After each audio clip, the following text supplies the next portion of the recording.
Ukraine is under attack. Russian troops undeterred. Ukraine citizens have been asked to help fight the enemy.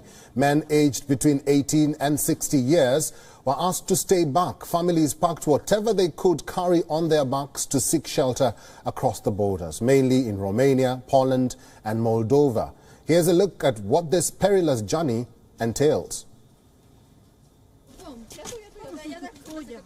These are the residents of Ukraine, leaving their homes as Russian troops move deeper into the country, with little on their backs on a perilous journey, trying to cross over to Poland in search of shelter and security.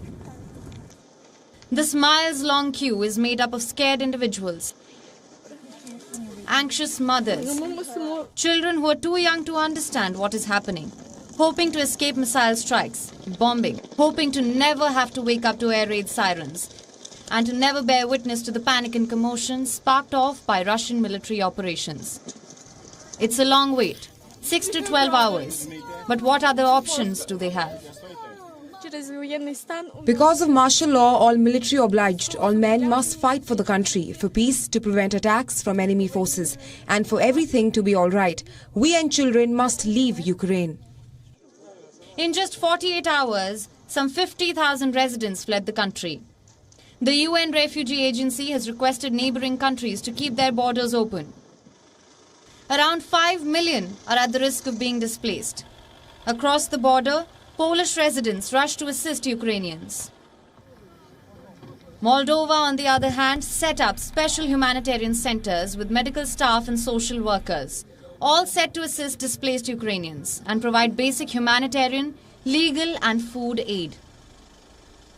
And then we have Romania, that witnessed an influx from 6 different checkpoints. As per the border police, the inflow is up by 120%. While some plan to huddle till they have more clarity, others plan to continue their journey to other European nations. These border crossings have witnessed several tough goodbyes over the last few days, and that is a gross understatement, with many forced to leave behind their husbands, fathers and brothers. Where are you going? Where will you go? Poland. Your husband, where is he? Ukraine. Let's talk more about the situation in Russia and Ukraine. And WION correspondent Julia Chapman is now joining us live from Rostov. Julia, good to see you. The self-proclaimed republics announced evacuation of civilians to Russia. Maybe you can start by giving us a glimpse of the refugee influx at the Rostov border.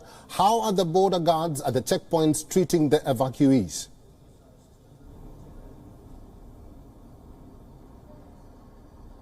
Well, there has been a rush of people before the invasion of Ukraine. In fact, about just over a week ago, the separatist leaders of the Donetsk and Luhansk so-called People's Republics, the breakaway regions, announced an evacuation of those areas to Russia, and tens of thousands of people did indeed come here. We understand from state news agencies this morning, as of now, there are 122,000 evacuees from eastern Ukraine. We understand, though, that the trickle of people has in fact slowed over the past few days because the regions have in fact announced a pause in the evacuation since Russia invaded. Now they believe they have the protection of the Russian army and are deeming it less urgent to evacuate those areas. But there are still people coming.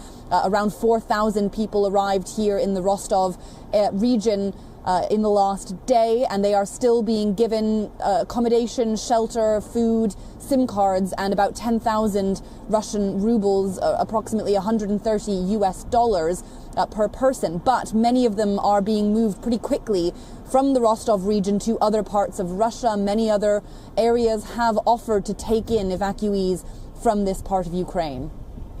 Well, Julia, Rostov has provided refuge over time for some pro-Russian Ukrainians. The area has been used as a route for military hardware and many personnel moving in the direction of Ukraine. We know Donbass is at least 95 kilometers away from Rostov. Why is this region so critical, both for Russia and Ukraine, Julia?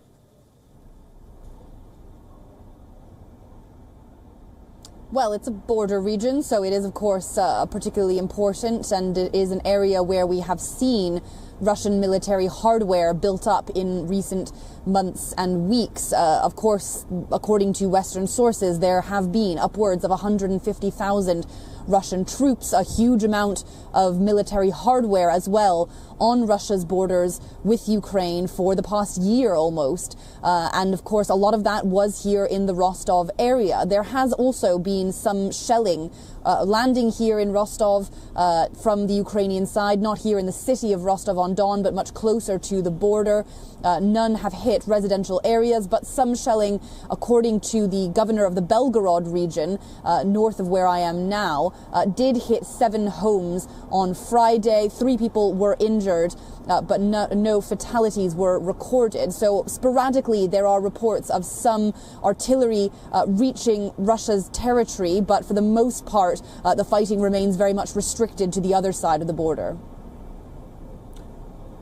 Ukrainians, civilians and also politicians are taking up arms to protect their country. Does this worry the Kremlin?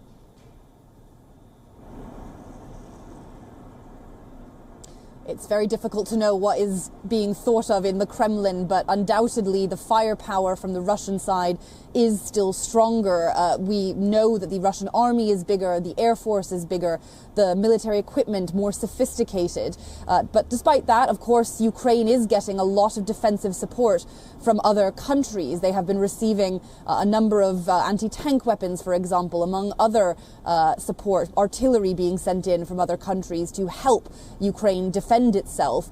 Certainly it will be very difficult for it to do so, but so far, according to military analysts, Ukrainian forces are managing to hold off Russian ones in many areas better than they were expected to do.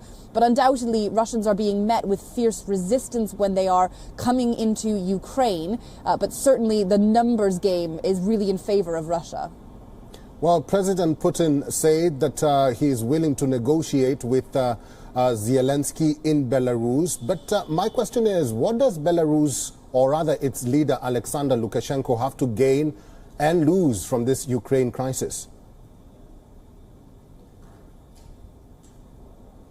Well, he certainly has a lot to lose in terms of international credibility. He has already been met with some of the same sanctions that Russia is getting because of his role in supporting Russia through this endeavor. Of course, a lot of Russian troops came into Ukraine from Belarus, not from Russia. They had been there for military exercises in recent weeks, and they did not leave when those were over. So there's been a huge amount of condemnation for Alexander Lukashenko himself.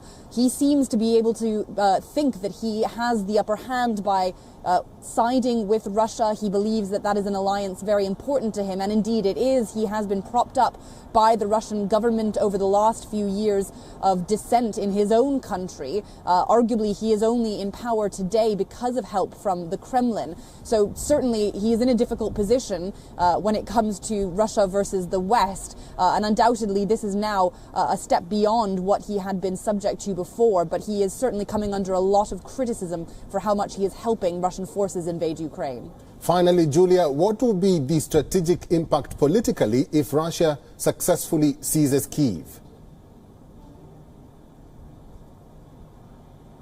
It would be extraordinary if it was able to fully take control of the Ukrainian capital. But Russia, of course, is already quickly becoming a pariah state just for the actions that we have seen in the last 4 days. If it tries to take control of the capital, ousts the government there, if there is any danger to Volodymyr Zelensky, the current president, it will be very difficult for Russia to maintain its position on the world stage. We are seeing a huge raft of sanctions, some of them directly aimed at Foreign Minister Sergei Lavrov and Russian President Vladimir Putin. It will possibly make it harder for them to go to international events, engage in international diplomacy. Their role will become severely diminished. That is the aim of the West, to make this as unappealing as possible in order to try to prevent a full takeover of Ukraine.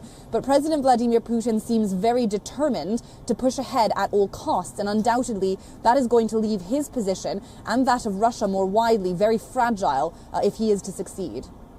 Live from Rostov, thank you very much, Julia Chapman, for your insights and for talking to us today.